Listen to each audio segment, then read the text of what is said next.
ভোক্তা অধিকার সংরক্ষণ আইন 2009 38 ধারা মোতাবেক আপনার পণ্যের মূল্য তালিকা করে দৃশ্যমান স্থানে সহজে দৃশ্যমান স্থানে রসিদ প্রদর্শন করতে হবে। রমজান আসার সাথে লেবুর দাম বাড়া যান কেন? প্রথম রোজায় বেশি যায়, সব জিনিসই প্রথম রোজায় বেশি যায়, একটু বেশি যায়। কারণ কি? ওটা মানে সবাই কেনাকাটা করে তো সেই জন্য। আর এখন এখন এখন দাম মানে দাম উঠেছে। কত করে পিস হয়েছে এখন?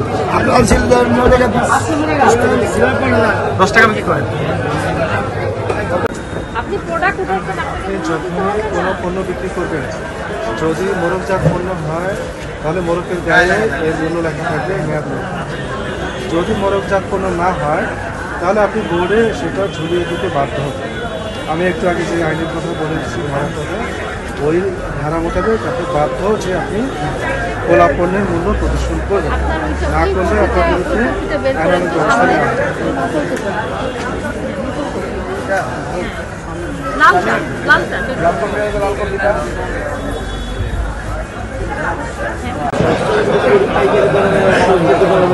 যেটা তালিকায় দিয়েছে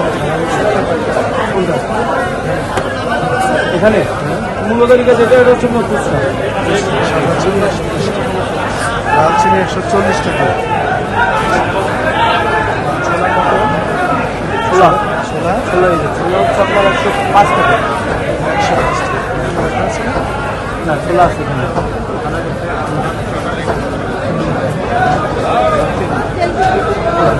করি 110 টাকা। তেল অ্যাভেলেবল দেয় না, তেল দিতে হলে আরো আইটেম দিতে হয়, কিন্তু সেটা হলো অগ্রিম টাকা দিতে হবে। যারা আনে এরা হলো সাধু অসাধুভাবে, তারপরেও যদি দেয় তাও নেই, না দিচ্ছে না। অ্যাভেলেবল হলে তো আমার সমস্যা নেই, আমার তো আর ইয়া নেই, আমি তার গ্যারান্টিতে বেশি সেলও করবো না, আর আমার লুজ তেলও বিক্রি করার কোনো ইয়া নেই, অপশন নেই। কারণ বোতল তেল আসলে বোতল তেল সেল করবো না কেন? আমার এই ক্ষেত্রে লাভটা কি, এটা কি বলেন? সে আমাকে 5 টাকা গ্যাপ দিতেছে, আমি তো 5 টাকা গ্যাপই বিক্রি করবো, 5 টাকা প্রফিটই বিক্রি করবো। আমার তো আদার্স ইয়া নেই, লুকায় রাখার কিছুই নেই, যেমন সামনে রাখার কিছু নেই। আমার তেল ঠিকানা রাখতে হবে আমাকে, সব জিনিস সামনে যদি আনি তা হবে না।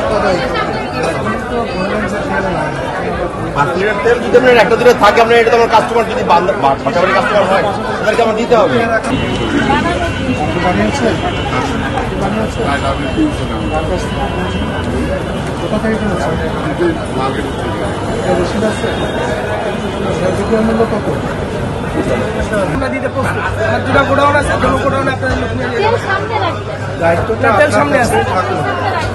আপনারও কিছু রেসপন্সিবিলিটি আছে, সবচেয়ে এসে সরকার এসে বুঝে বুঝে বের করে আমরা জায়গা থেকে আপনি সরকার পরিচয় তুলে দিই। যেটা দেয় এটা তো এখন তো মার্কেটে দেওয়ার সাথে সাথে শেষ হয়ে যায়। ম্যাডাম রূপচাঁদা, আপনার এখানে একজন অভিযোগ করলো প্রোডাক্ট তেল নিতে গেলে প্রোডাক্ট নিতে হয়, তাহলে আপনি তো ডিস্ট্রিবিউটর, আপনি কি এই ধরনের? না ম্যাডাম, এগুলো হচ্ছে দেখা যাচ্ছে যে এখনো এই অভাবের বাজারে, আপনার পাশের দোকানেই বললো এই বাজারেরই দোকান একজন হতে পারে। এখানে দেখা যেতেছে আমার ক্ষেত্রে আমি বলি, এখানে দেখা যেতেছে মার্কেট প্রাইসেস, এখন আমি যত কার্টনই দেই আমাদের মোটামুটি বোধ হয় স্মুথলি।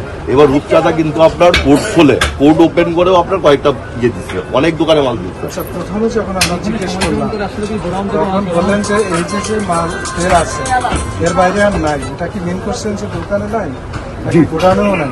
না স্যার, দোকানে এটা তো ও দোকানে ও কথা, আমি সাথে সাথে বেরিয়ে আসছি স্যার, আমি কিন্তু বেরিয়ে আসছি এই কারণে, মানে গোডাউন বলতে ওই এইখানকার কথা বলছি।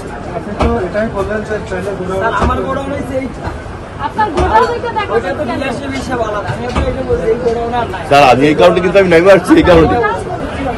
যেটা ক্রয় সেটাই তো বিক্রি করতে হবে।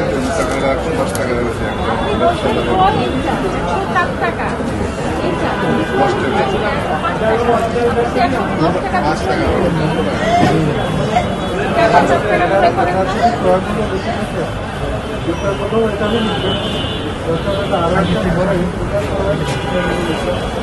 অনেকগুলো আইটেম তো ধরো চা বানাই, কিন্তু 115 টাকা তো বেশি, 105 টাকায় কিনে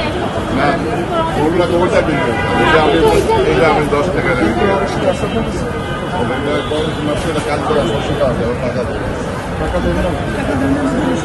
যখন পণ্য আসে তখন যাতে পরিষ্কার করেন যে ভাষাটা চলে আসছে।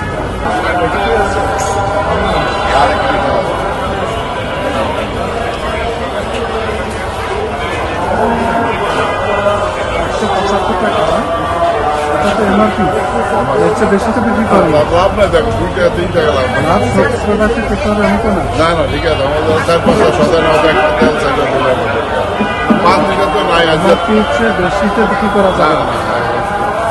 দেখি দেখো আমরা তো 2600 টাকা।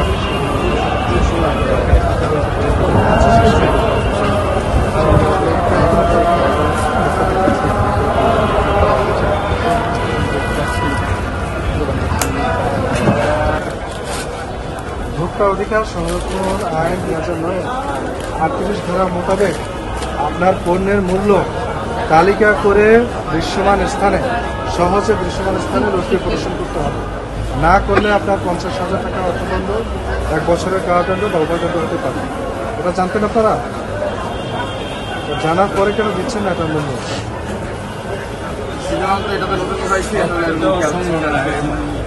দেওয়া সম্ভব না হলে আরো একটা বড় বোর্ড না, এখানে তো আরো ঘর খালি হয়ে গেছে।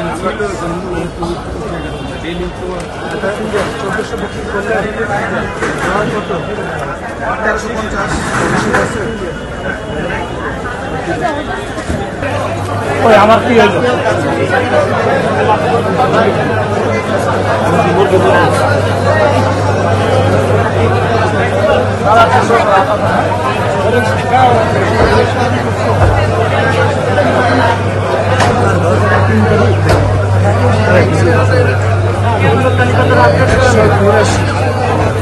আর সোনালি বিক্রি করেন কত? আর লেয়ার দামি বিক্রি করেন নাকি লাগাইছেন একদম বিক্রি করেন? দেখি আপনার বিক্রি খাতাটা দেখি।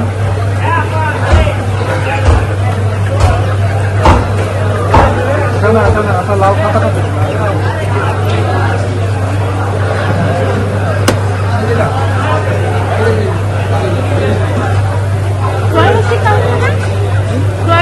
ডলার না, 1 কেজি 900 গ্রাম হিসাব করেন তো কত আসে?